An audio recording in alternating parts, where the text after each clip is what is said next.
Hello students.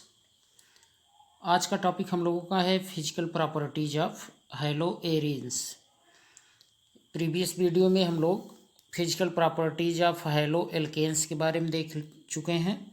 तो आज देखते हैं फिजिकल प्रॉपर्टीज ऑफ हैलोएरिन्स यानी हैलोएरिन के भौतिक गुण। तो देखिए, the important physical properties of haloarenes or aryl halides are, देखें यानी आप कह सकते हैं the important physical properties of haloarenes कहिए या फिर उसी को एराइल हैलाइड कह दीजिए।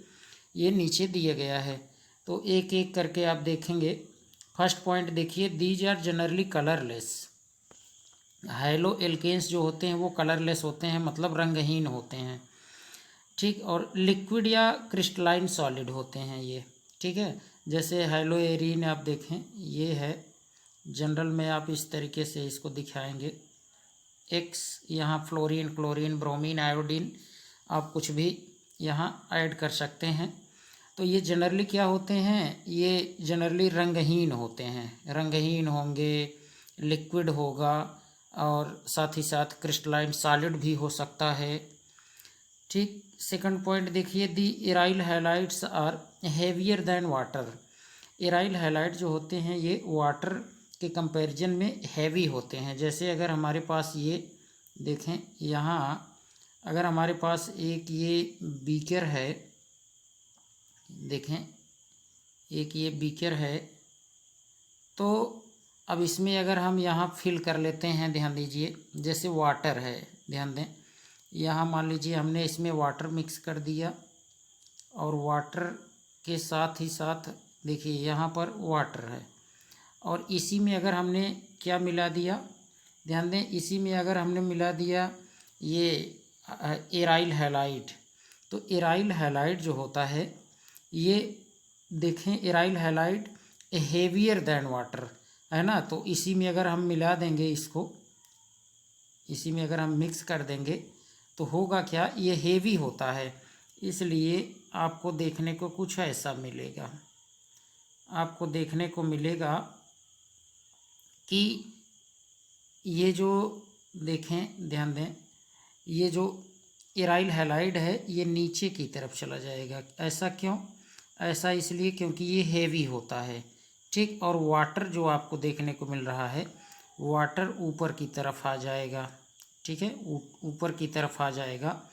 ऐसा इसलिए होगा क्योंकि यहाँ देखें, aryl halide are heavier than water. Water के कंपैरिजन में एराइल हैलाइड हेवी होते हैं, भारी होते हैं, इसलिए यहाँ पर एराइल हैलाइड आ जाएगा ArX, और ऊपर की तरफ वाटर H2O, ठीक। तो उम्मीद करते हैं कि आप इसे समझे होंगे।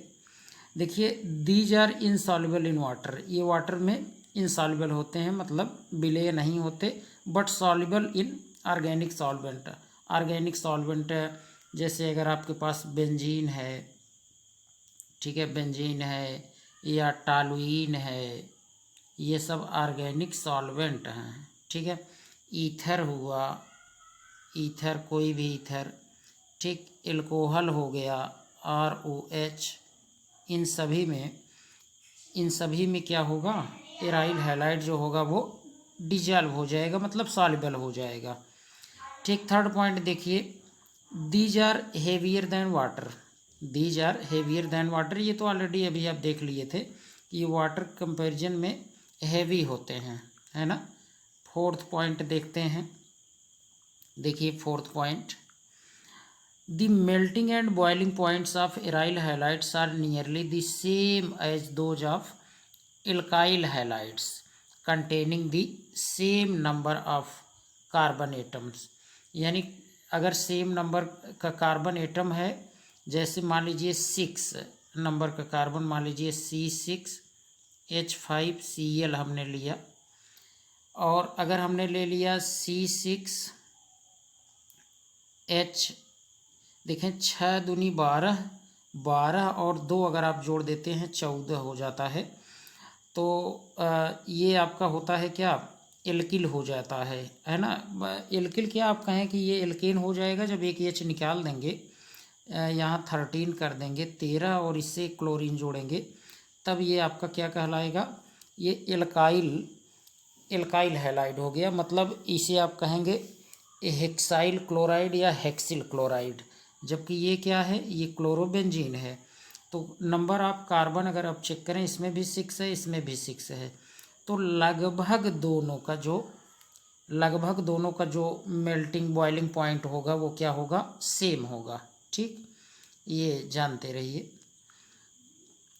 नेक्स्ट देखते हैं the boiling point of monohalogen derivatives of benzene are in order. देखें बेंजीन का मोनो हाइलोजन डेरिवेटिव का जो बॉइलिंग पॉइंट है वो दिया गया है। जैसे बेंजीन का अगर आप चेक करेंगे 353 केल्विन, फ्लोरोबेंजीन का चेक करेंगे 358 होगा, अगर क्लोरोबेंजीन का आप चेक करें तो 405, ऐसे ही ब्रोमोबेंजीन का आप चेक करें तो 429, आयोडोबेंजीन का 462। तो अगर आप देखें तो जो बॉइलिंग पॉइंट है वो क्या हो रहा है, इंक्रीज हो रहा है, यानी बढ़ रहा है।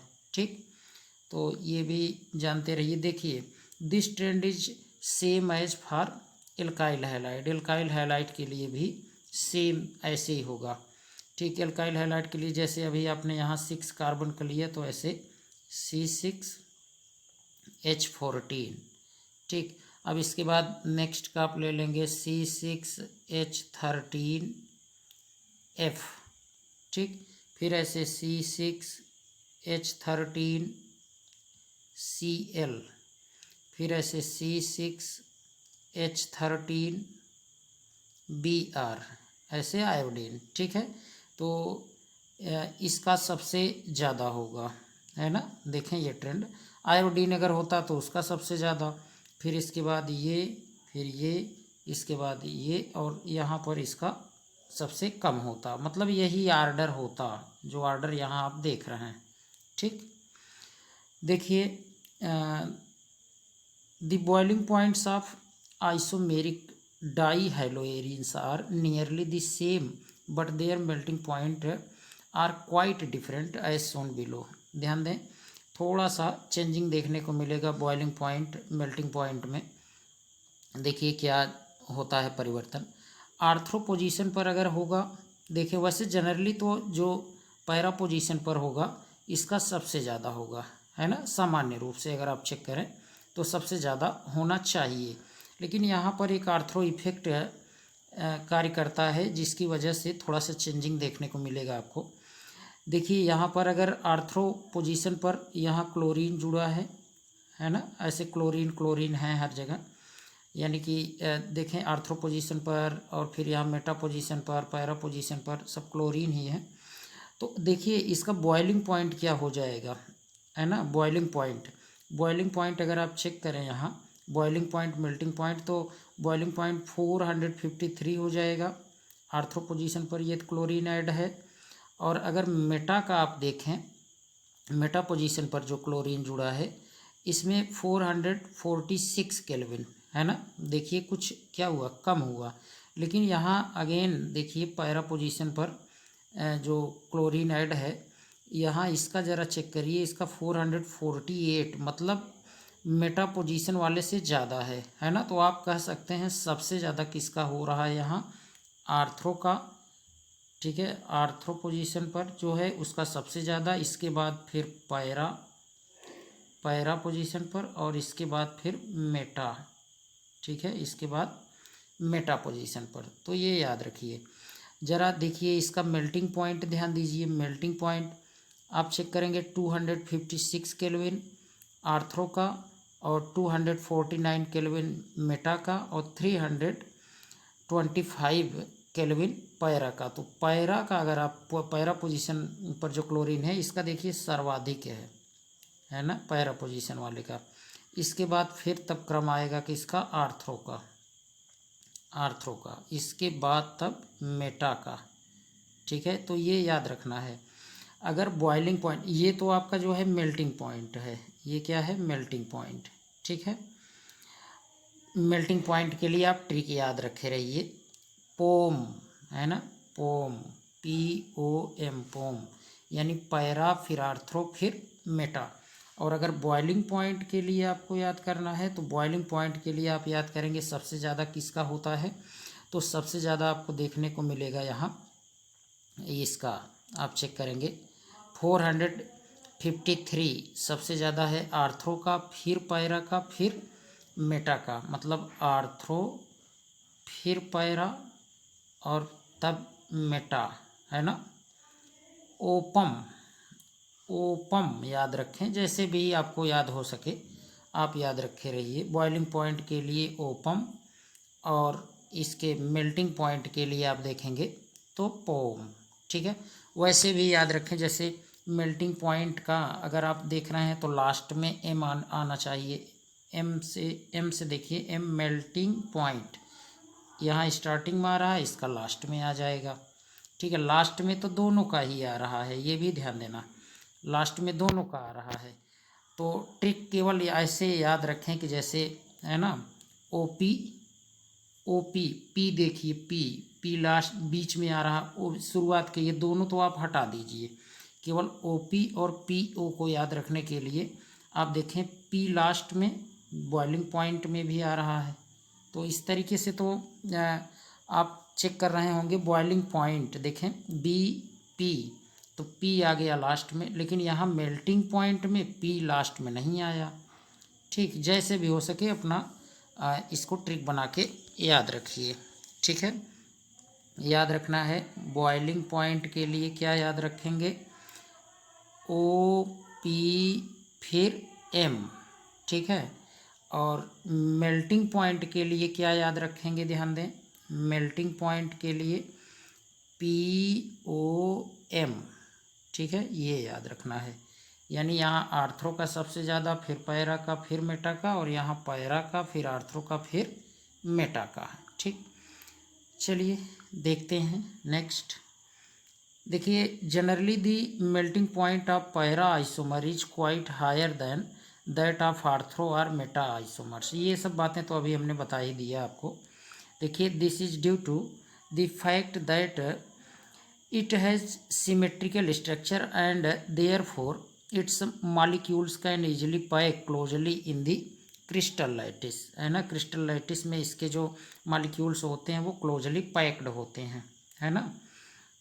देखिए एज ए रिजल्ट और परिणाम स्वरूप intermolecular forces of attraction are stronger and therefore greater energy is required to break its lattice and it melts at higher temperature. और इसीलिए जो पैरा पोजीशन वाला होता है ये कंपाउंड, देखें इसका इसीलिए ज़्यादा होता है ये मेल्टिंग पॉइंट और बॉइलिंग पॉइंट, ठीक है, ये सामान्यतया आप कहेंगे, ठीक है। और विशेष रूप से तो आप इसके लिए क्या कहेंगे, जैसे अभी आपने यहाँ देख ही लिया, यहाँ देखिए सामान्य रूप में आपको देखने को मिल रहा होगा कि जो मेल्टिंग पॉइंट है वो तो निश्चित रूप से सबसे ज़्यादा होगा पैरा वाले का, है ना। लेकिन जो बॉइलिंग पॉइंट है वो इफ़ेक्ट, आर्थ्रो इफ़ेक्ट के कारण थोड़ा सा देखने को मिलेगा कि आर्थ्रो वाले का ज़्यादा होता है, ठीक। देखते हैं next point. Fluorobenzene, chlorobenzene and bromobenzene have lower dipole moment than the corresponding methyl halides. Methyl halide के कंपैरिजन में जो क्लोरोबेंजीन, ब्रोमोबेंजीन, आयोडोबेंजीन ये सब होते हैं, इनका जो डाइपोल मोमेंट होता है वो क्या होगा, लोअर होता है ना। देखिए यहाँ आपको देखने को मिल रहा होगा फ्लोरोबेंजीन, क्लोरोबेंजीन, ब्रोमोबेंजीन, आयोडोबेंजीन। तो डाइपोल मोमेंट अगर आप चेक करें तो सबसे ज़्यादा आयोडोबेंजीन का, और इसी के ठीक एकदम बराबर ब्रोमोबेंजीन का भी, यानी दोनों का अगर आप चेक करें तो इक्वल होगा, और इससे थोड़ा सा कम क्लोरोबेंजीन का और सबसे कम फ्लोरोबेंजीन का होता है, ठीक। और देखिए the lowest dipole moment of fluorobenzene is probably due to small size of fluorine. Fluorine के छोटे आकार होने के कारण इसका डाइपोल मोमेंट, द्विध्रुव आघूर्ण जो है वो कम होता है, ठीक।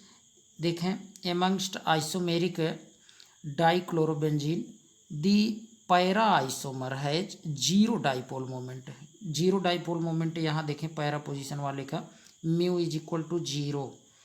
ऐसा क्यों? क्योंकि एक दूसरे को कैंसिल आउट कर देता है। ये देखें एकदम सीधे में है 180 डिग्री पर, इसलिए एक दूसरे के ये जो इफ़ेक्ट होते हैं उसको क्या करेंगे, ये कैंसिल आउट कर देते हैं।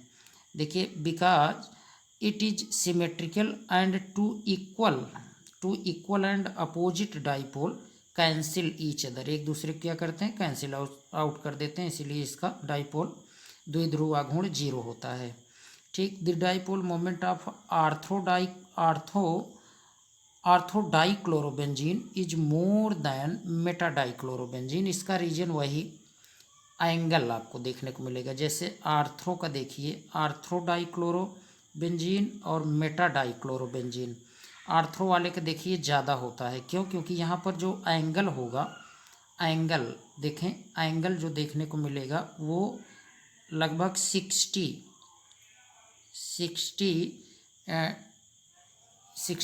यहाँ डिग्री का जो एंगल बनेगा। लेकिन अगर आप मेटा वाले में देखेंगे, मेटा वाले में कुछ इस तरीके से बनता है ना। इस तरीके से क्या, अगर आप चेक करें तो ये ऐसा देखने को मिलेगा, कुछ ऐसा। तो ये तो 120 होता है ना, 120। तो देखें इसीलिए यहाँ पर देखें एंगल कम है, एंगल कम है तो आघूर्ण भी क्या होगा, वो ज़्यादा होगा। ठीक, इसीलिए आपको यहाँ देखने को मिल रहा होगा। देखिए एंगल भी दिखाया गया है, यहाँ बॉन्ड एंगल 60 है और यहाँ पर बॉन्ड एंगल देखें मेटा वाले में 120 है। तो 120 अगर है मेटा वाले में तो 1.72 है, जबकि आर्थ्रो में 2.52 डी है। डी मतलब डी, ध्यान देना, ये डाइपोल मोमेंट का क्या है, यूनिट है। ठीक, तो जानते रहिए। और देखिए the dipole moment of arthro and Meta isomer decreases, दोनों का क्या होगा, आर्थ्रो और मेटा का घटता है। As the bond angle between the two hydrogen atoms increases, जैसे जैसे एंगल बढ़ेगा वैसे वैसे इनका जो डाइपोल मोमेंट है वो क्या होगा, धीरे धीरे वो घटेगा। ठीक है, बॉन्ड एंगल देखिए अभी बढ़ा था तो डाइपोल मोमेंट घट गया। देखिए ये अगेन चेक कर लीजिए, the dipole moment of arthro and Meta isomer decreases, है ना, डाइपोल मोमेंट घटता है बिटवीन टू हैलोजन एटम्स, जब इंक्रीजेज इन दी, उनका एंगल जब बढ़ेगा, ये जानते रहिए, तब वो क्या होगा, डाइपोल मोमेंट घटेगा, है ना। Accordings with the law of parallelogram of forces, parallelogram के जो फोर्स कार्य करते हैं उसी के अनुसार, according to the law of parallelogram of forces the resultant dipole moment is given as. देखिए रिजल्टेंट डाइपोल मोमेंट का ये फार्मूला याद रखें, mu is equal to under root म्यू1 स्क्वायर प्लस म्यू2 स्क्वायर प्लस 2 म्यू1 म्यू2 कास थीटा, 2 म्यू1 इंटू म्यू2 कास थीटा। ठीक, याद रखेंगे, यहाँ पर दिया गया है, देख लीजिए। और देखिए म्यू1 म्यू2 क्या है, म्यू1 म्यू2 जो है ये डाइपोल मोमेंट हैं, किसके, कार्बन और हाइड्रोजन बॉन्ड के। एंड म्यू1 इज इक्वल टू म्यू2, है ना, म्यू1 म्यू2 के बराबर है। एंड कास अगर देखिए म्यू1 म्यू2 के अगर इक्वल है तो जो कास 60 अंश होगा वो 0.5 होगा, और कास 120 अगर वहाँ पर उसका एंगल हो रहा है तो ये क्या हो जाएगा, -0.5। ठीक है, तो देखिए म्यू आर्थ्रो का अगर निकाल रहे हैं तो आप अंडर रूट म्यू1 स्क्वायर प्लस म्यू2 स्क्वायर प्लस 2 इंटू 0.5 म्यू1 म्यू2 आप लिखेंगे। और अगर मेटा निकाल रहे हैं तो अंडर रूट म्यू1 स्क्वायर प्लस म्यू2 स्क्वायर -2 इंटू 0.5 म्यू1 म्यू2। ठीक, ये याद रखिए।